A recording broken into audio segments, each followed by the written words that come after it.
గురువుగారు నేను కూడా పెట్టు పేరే పుట్టు పేరు కాదు అన్నారు కదండి మీతో సంభాషణలోనే. దానికి ముందున్నది ఏంటి? నేను పెట్టంటే మనం పెట్టుకున్న పేరు. మనం పెట్టుకున్న పేరు మానస గోచరమైన పరతత్వానికి పేరు లేదు. కానీ తాను నేనని తాను సంబోధించుకుంది కాబట్టి ఆ సంబోధనే తనకి పేరుగా పెట్టాం కాబట్టి అది కూడా పెట్టి పేరు లెక్క వచ్చింది. అట్లా చెప్పారు, సందర్భంలో చెప్పాడు అన్నమాట. అది లేదు కాబట్టి అవాంగ మానసిక గోచరం అన్నారు. ఉంటే చెప్పేసేవారు కదా. ఆ నేను కూడా ఆ నేనని పలికింది కాబట్టి ఆ పలుకు తనకి పేరుగా చెప్పాము. ఆ పలికే తన పేరుగా నిర్ణయించు.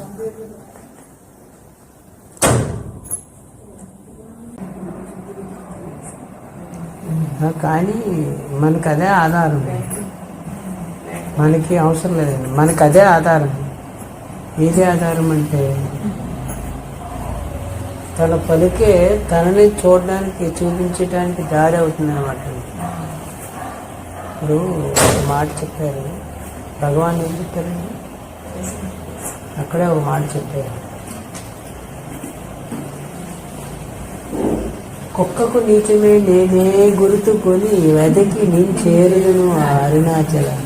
కుక్క కంటే నీచమా నేను అన్నారు. కుక్క యజమాని చేరడానికి ఏ ఆనవాలం ఉండదు, వాసన పట్టుకుని పోతుంది కదా. నాకు నేనే పలుకుంది కదా ఆధారం. అంతకంటే నీచమా ఆ పలుకు కాదు నేను చేరడానికి అన్న. కుక్కకు నీచమే నేనే గుర్తు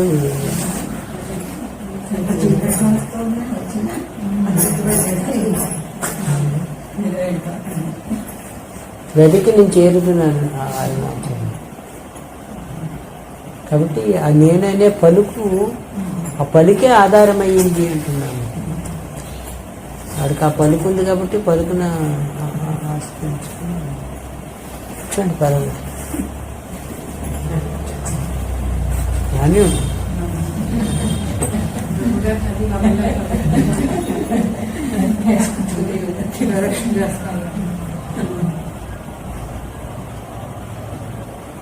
అదే ఆధారం చేసుకుని చెప్పారు భగవాన్ కూడా. అది ఉండినట్టు నేను ఉండుట అంటే నేను అనే పలుకుంది కదా మీ దగ్గర. మీ పలుకు కాదు మరి, అది వాడి పలుకు. నేను అనేది ఈశ్వరుని పలుకండి. ఆ ఈశ్వరుని పలుకే నేను.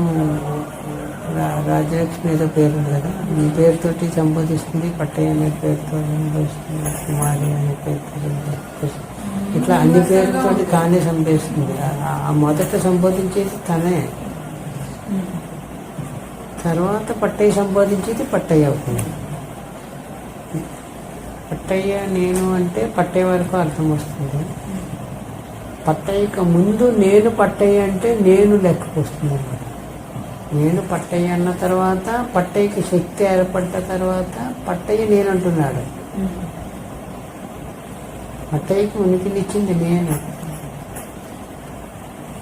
ఆ నేను ఉనికి చేత పట్టయ్య ఏర్పడ్డాడు. పట్టయ్య కూడా నేను అంటాడు. పట్టయ్య మిథ్య కాబట్టి పట్టయ్య అనే నేను కూడా మిథ్య అయిపోయింది కాబట్టి విద్య నేనని పేరు వచ్చింది. విద్య నేనే ఎందుకంటే ఈడే విద్య కదా, ఈడు పలుకు విద్య అవుతుంది అన్నమాట. వాడు సత్యము కాబట్టి వాడు పలుకు కూడా సత్యమే లేకపోతుంది. వీడు మిథ్య కాబట్టి వీడు పలుకు కూడా మిథ్య అయిపోయింది కాబట్టి ఇది మిథ్య అనేది సత్యమే నేననే సంబోధిస్తుంది. ఆ పద్ధతిలో చెప్పారు భగవాన్. సత్యమే నేను మిథ్య అనేది వాడి పలుకు అభిన్నము. మీరు మీ పలుకు అభిన్నము కదా. అట్లా తాను తన పలుకు అభిన్నం అన్నమాట. తాను తన మనసు అభిన్నం. ఆ నేనుగా ఉంటే చాలు. అదే మీ అనుభవంలో ఉన్న నేనుగా మీరు ఉంటే చాలు. మీరు వ్యక్తిగా నేను అనే అనుభవం పడిపోతుంది అన్నమాట. నేను అనే అనుభవం దగ్గర ఉండడమే ఉపాయము, అంతకు మించి లేదు ఉపాయం. పట్టయ్యనే అనుభవంగా ఉంటే పట్టయ్య అనుభవాలన్నీ నిజమై కూర్చుంటుంటాయి. నేననే అనుభవంగా ఉన్నప్పుడు నేను అనుభవమే ఉంటుంది. ఇంకా అక్కడ నేను అనుభవము నేనే కదా ఉంటుంది. అప్పుడు నిజము అబద్ధము అనే దానికి భేదం లేకుండా పోతుందన్నమాట.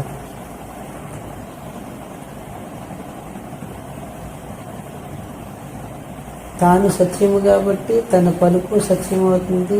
అదంతా మిథ్య లెక్కకు రాదు. అప్పుడు మిథ్య సత్యము అనే రెండు మాటలకు తావుండదన్నమాట.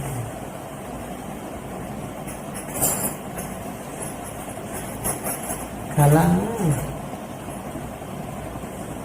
కనేవాడు కళలో ఎవరుగా ఉన్నప్పటికీ కనేవాడే కదా లెక్కకు వస్తాడు. ఇంతకుముందు చెప్పుకున్నాం మనం, గురుగారు చెప్పిన ఉపమానమే. సత్బ్రాహ్మణుడు కళ కంటున్నాడు, కళలో చండాలుడుగా ఉన్నాడు. కనేవాడు బ్రాహ్మణుడుగా ఉన్నాడు కాబట్టి కళలో చండాలుడుగా ఉన్న బ్రాహ్మణుడే లెక్కకు వస్తాడు. కనేవాడే లెక్కే వర్తిస్తుంది అక్కడ. తత్కాలంలో చండాలత్వం వచ్చినప్పటికీ ఆ చండాలత్వం నిజం అవుతానమాట. ఎందుకని కనేవాడు బ్రాహ్మణుడు కాబట్టి. చండాలుడు కలగన్నాడు అనుకోండి, సద్బ్రాహ్మణుడిగా కలగనొచ్చు. కనేవాడు చండాలుడే వర్తిస్తుంది అనమాట. బ్రాహ్మణుడిగా ఉన్నప్పటికీ బ్రాహ్మణుడి లెక్కకు రాదు. అట్లా కనేవాడు ఎవరైతే అదే కళ కూడా వర్తిస్తుంది. మెలకు కనే కళ మెలకువే అని ఉంటుంది మన దాంట్లో మాట.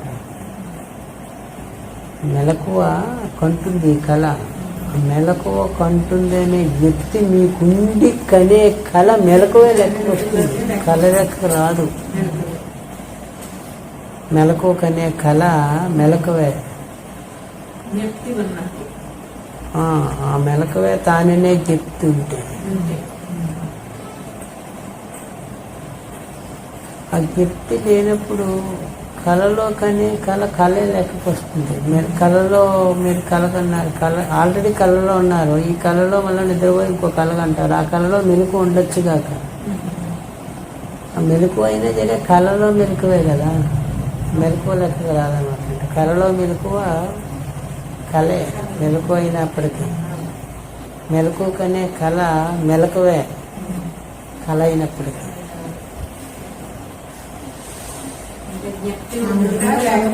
భగవంతుని మెలకువ కంటుంది కాబట్టి ఈ మెలకువ ఆయనకి కళ కాదు, ఆయన మెలకువే. రెండు లేవు ఆయన లెక్కల్లో, ఒకటే. మనకి రెండు లెక్కలు. ఏమంటున్నారు? మీరు ఆల్రెడీ కళలో ఉన్నారు కదా. మెలకులో కళ నీకు రాదు, మెలకువకు వస్తుంది. కళని కనేవాడికి వస్తుంది. మీరు కళలో ఉన్నవారుగా ఉన్నారు కదా, కళలో ఉన్నవారుగా ఉన్నారని గుర్తిస్తే చాలు. ఆ గుర్తింపుకు మెలకువ. ఆ గుర్తించేవాడి పేరు మెలకువ.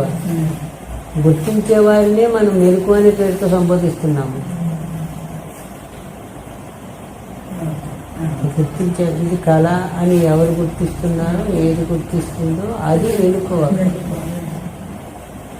ఇక్కడ మీరు చేయవలసింది ఇది కళని గుర్తించి ఉండుట అంతే.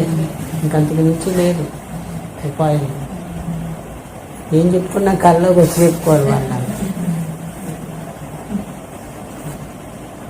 మీరేంటంటున్నారు? గుర్తింపులో ఉంటే మెలకువే అవుతుంది. గుర్తింపు లేకపోతే కలవే.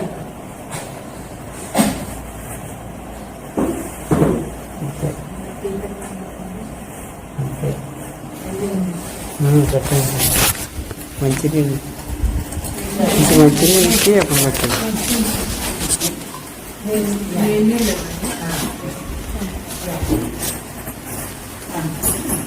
కళలో మెలకువలు కలయని ఎరిగిన మెలకువ తానే అనిలకి. కళలో మెలకువలు కలయని ఎరిగిన. కొంత భాగం మెలకువ అని పేరు పెట్టుకున్నాం, మరి కొంత భాగాన్ని కళ అని పేరు పెట్టుకున్నాం కదా. కళని 2 భాగాలుగా అనుభవిస్తున్నాం అనమాట మనం. కొంత మెలకు అనే పేరుతో అనుభవిస్తున్నాం, మరి కొంత కళ అనే పేరుగా అనుభవిస్తున్నాం. టోటల్గా కలిపి కళని గుర్తిస్తే ఆ గుర్తించేవాడు మెలకు అవుతుంది, ఇది కళ అవుతుంది. కళల మెలకువలు కళయని ఎరిగిన అన్నారు. ఎరిగే తాను మెలకు అవుతుంది అన్నమాట. ఎరిగిన మెలకు తాను ఏమారిపోకుండా ఉండుట. మీ పేరేం పేరండి? అండి శుభ. నేను చెప్పాను. ఇప్పుడు నేను మామూలుగా అడుగుతాను, అప్పుడు కూడా ఏమారిపోకుండా ఉండుట. వ్యవహారం అనే గిఫ్ట్ ఉండాలి. మనం అడుగుతాం కదండి, అడిగితే శుభ అని చెప్తారు. అడిగిన దానికి సమాధానం చెప్పడమే గిఫ్ట్ ఉండాలి. నిజంగా శుభ అయిపోతారు కదా. లేకపోతే అడుగుతున్నారు కాబట్టి సమాధానం చెప్తున్నారు అంతే. మీరు శుభ కాదు, కానీ శుభగా ఉన్నది కూడా మీరే అని చెప్తున్నారు.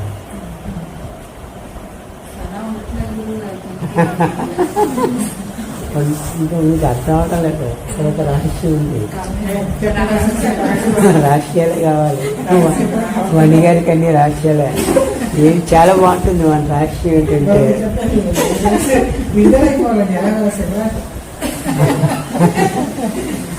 అది ఆల్రెడీ విడుదల అయిపోయి ఉంది. అన్నమాట. ఎక్కుతుంటే తల్లిగా ఉంటారు, మరిస్తే పెట్టుగా ఉంటారు. వచ్చి నష్టం ఏమంటున్నాను? నష్టానికి నష్టం లేదు, మీకు ఎట్టొచ్చినా నష్టం లేదు.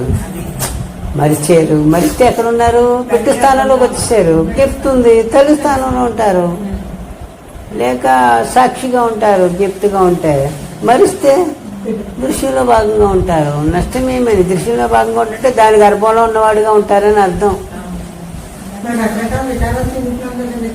గర్భంలో ఎన్ని వికారాలు చెందినా గర్భంలో చెందడమే కదా. దాని సరౌండర్లోనే ఉన్నారు కదా, బయటికి రాలేదుగా.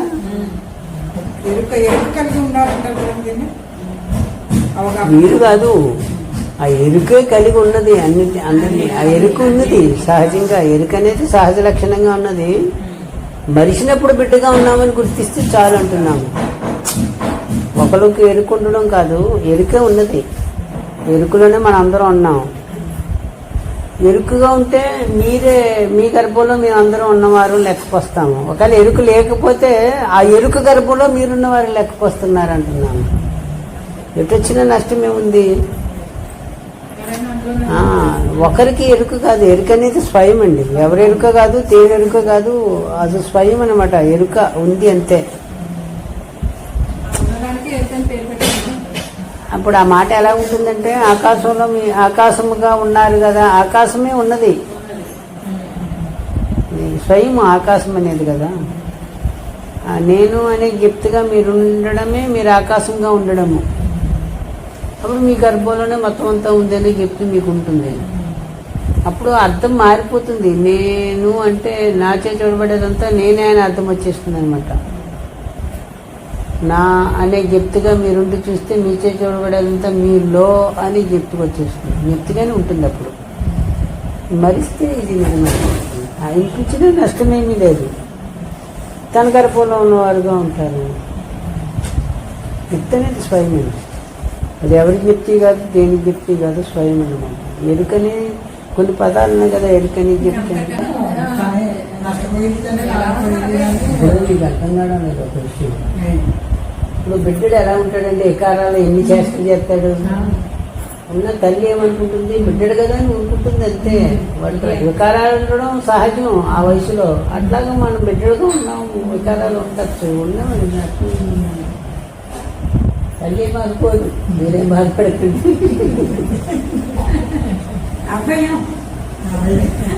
ఇప్పుడు ఒకసారి గురువుగారి దగ్గర లలితా సహస్రనామాల్లో అచ్చు ప్రింట్ అక్షర దోషాలు ఉన్నాయి స్వామి అన్న. ఉన్నామండి, అక్షరాల్లో దోషాలు ఉంటే అమ్మలో దోషాలు ఏమి లేవు కదా అన్నారు వెంటనే. మరి అక్షరాలు ఉంటూ ఉంటాయి కాబట్టి అమ్మ ఉంది కదా, అమ్మని పూరిస్తున్నాం మనం. దోషాలు అక్షరాల్లో ఉండొచ్చు కదా, మీరు స్మరించేది అమ్మనే కదా. లలితా సహస్రనామాలు పారాయణం చేయడం అంటేనే అమ్మను స్మరించడం అని అర్థం. అక్షరాల్లో దోషాలు ఉంటే దోషం వస్తే మాత్రం స్మరణ అమ్మదే కదా. ఆమెమో అనుకోదు, నా బిడ్డ పాపం చిన్న బిడ్డలు తెలిసి తెలియకుండా మాట్లాడితే మనమేం అనుకోం కదా.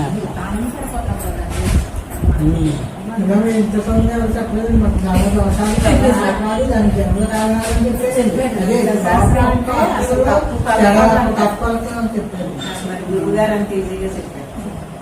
అమ్మ ఎప్పుడు అమ్మే కదా. అంటే వారు డైరెక్ట్ తల్లి స్థానంలో ఉన్నారు కాబట్టి అట్లా చెప్తారు. అంతేకాదు గురువు గారు ఇంకొక మాట చెప్పారు, లలితా సహస్రనామాలు పారాయణం చేస్తే అవసరం లేదు అమ్మ అని పిల్లండి సరిపోతుంది అన్నారు. పారాయణం చేయవలసిన అవసరం లేదు అని కూడా చెప్పారు. పైకొచ్చు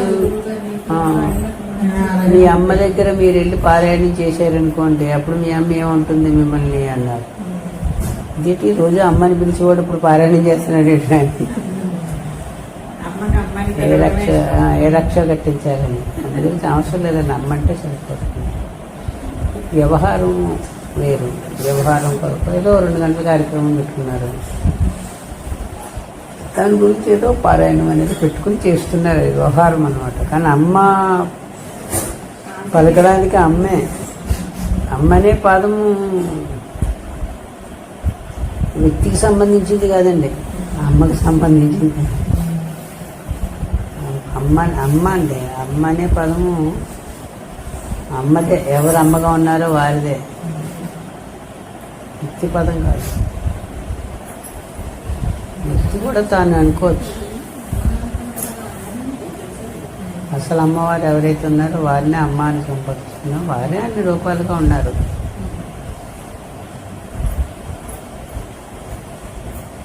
కూర్చో, టీ తాగేసి